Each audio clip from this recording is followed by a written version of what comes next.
Well, the big news for the economy segment is the CPI inflation for April dropping to a 19-month low of 4.7.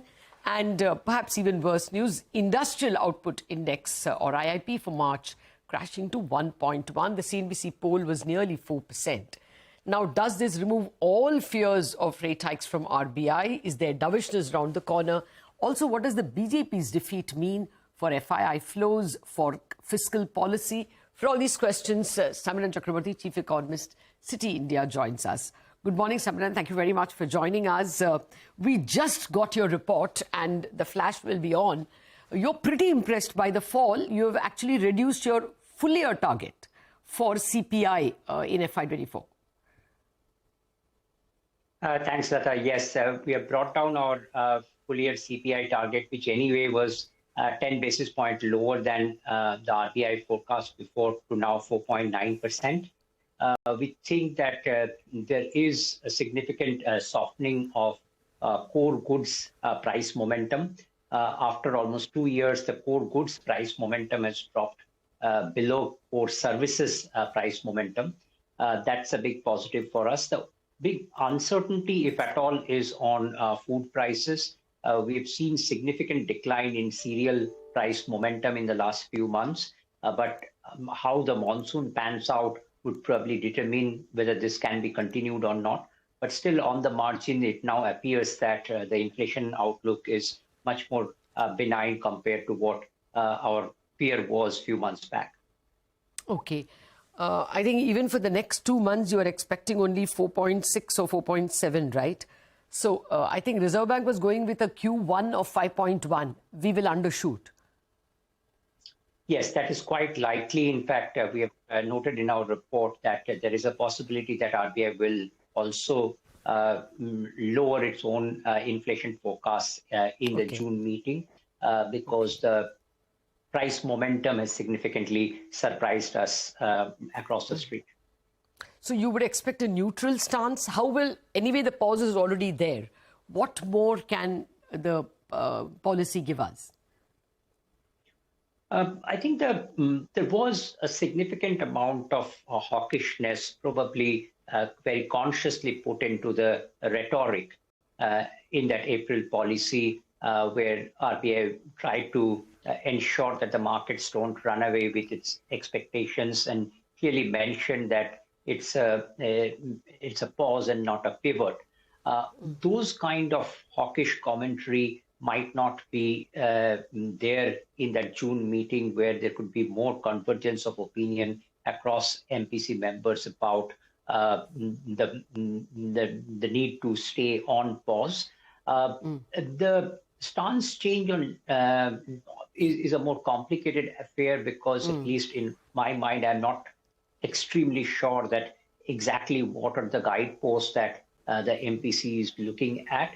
But this is, in our view, a good time to change the stance as well, because if RBI has to do some OMO going forward in the year, then it makes sense to change the stance when the going is good. Okay, I'll come to OMO in just a bit. More importantly, are you expecting RBI to, I mean, is there a cut in your, 1 year estimate, say early calendar 24 or something? So we were initially thinking that the first rate cut could be in the April-June quarter of next year, but now we have advanced it. We have not put an exact timeline because we want to see how this monsoon period pans out, whether there is any El Nino effect or not. If those kind of fears don't play out, then we could get a rate cut even earlier than that. The critical question is that at some point of time, RBI will have to look at their 1 year ahead inflation expectation and be sure that that number is somewhere around 4.5%. Then the 200 basis point kind of real policy rate derived out of it at 6.5 repo could be a signal for them to go in for a rate cut, because that time, if our expectations are correct, then RBI will also have to reduce their growth forecast. So both reduction of growth forecast and real policy rates being significantly higher than what normal expectations are could create a backdrop for the first rate cut. Okay, those were my next two questions. First, a very quick rate cut for you is not calendar 23, it's calendar 24, but early. Yeah, that's right. Okay. Okay, now to the growth point, which is really, I wanted to ask much higher up in this interview. The IIP coming in at 1.1. Earnings season has not given us too much by way of upgrades. They are mostly in line. And then perhaps Germany already gone into recession. The global headwinds will come. So do you think already with this 1.1 IIP number, RBI will cut its growth forecast now itself? And what about your own growth forecast? So it's a slightly complicated situation that till now, if you look at a wider variety of macro indicators and not just the IIP, those indicators are doing reasonably okay. And that's primarily because our sense is that the manufacturing, industrial activity, etc., is relatively more impacted, but the services indicators are doing much better. So on balance, things are still okay. What we have highlighted in our report is that over the next 2 months, there's going to be significant base effect, not just from a year-over-year sense, but even a sequential base effect. And that would mean that the broad macro numbers might start looking worse. Whether RBI is quick to respond to it and reduce their growth forecast in the June policy or wait for one more policy, we have to see that. But there is now some kind of a divergence between our forecast of 5.9% versus RBI's forecast of 6.5%, because we think that the momentum is slowing on the margin. There's nothing to be alarmed of as yet, but some very early signs, and over the next 2 months, some confirmation of those trends could make us more positive on our growth forecast. So you're saying there is an upward risk to your 5.9? No, what I meant was that we will be more confident that this number will be around 5.9 and not too much higher. Oh, okay, okay. So that means RBI remains a serious outlier with its 6.5. It's perhaps the opinion now is when do they cut and not whether they will cut. And now to the big question which the market wants to know. Below 7 already, 6.99 on the 10-year. What is your sense that does it get much softer from here because of this, crude price, US Fed, RBI dovishness? So look up when 10-year bond yield was around 740 in February, we had called for a 685 on the 10-year bond.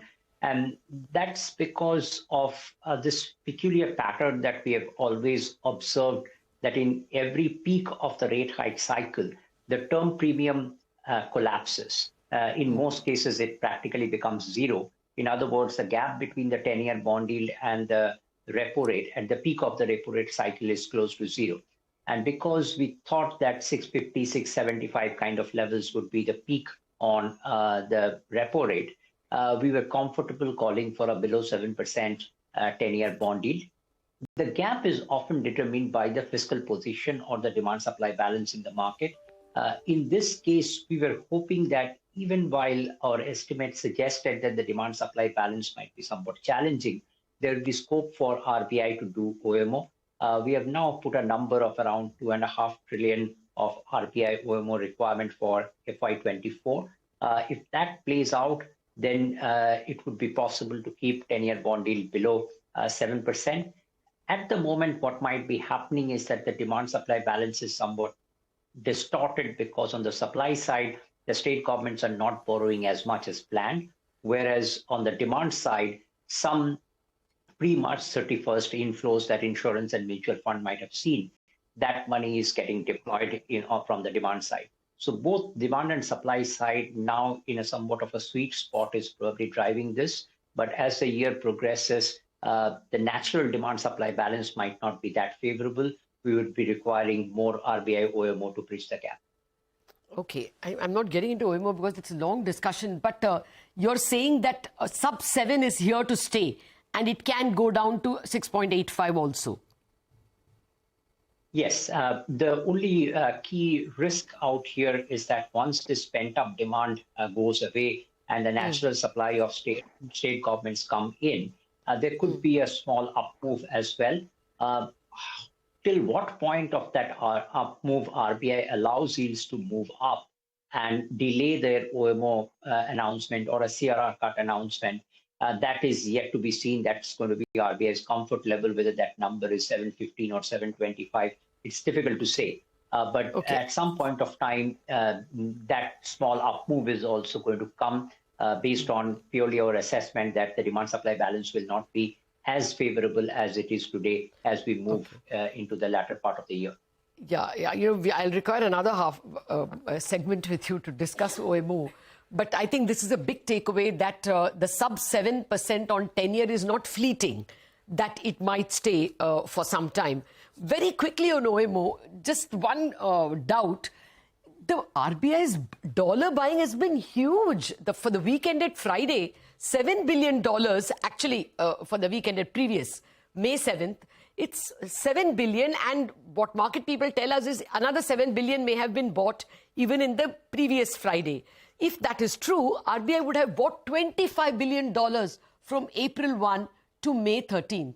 That's like, 1.9 lakh crore, 2 trillion rupees infused. Then why OMO? So obviously our OMO expectations is based on our overall BOP surplus expectation of around $17 billion. So we have put out in our note that if we have to upgrade our BOP surplus forecast, then clearly the scope for OMO would be that much lower, because with our 2.5 trillion OMO, the overall system liquidity stays more or less neutral. Now, the question is that this is, again, a sweet spot on a BOP sense that we were passing through, where the current account is very low, and we saw significant FPI inflows over April and May till this point. So if this sort of FPI flows continue, then clearly the scope for OMO will be that much lesser. But if we revert to a more normal situation, or in some parts of the year we see FPI outflows, because it's never a continuous process, then that in those periods RBI will be able to do more OMO is what our sense is. But yes, you are right that our OMO estimation is based on our BOP forecast of around $17 billion. If that number is higher, then obviously OMO would also be lower. Okay. Well, sorry, out of time. Thank you very much, Samiran, for joining us with your views on on a huge amount of macros. We leave the stock markets in very fine fettle, though the bond index, 10-year bond yield is sub 7, and according to the expert, it's going to stay that way. Wrap up on Bazaar, Chartbusters.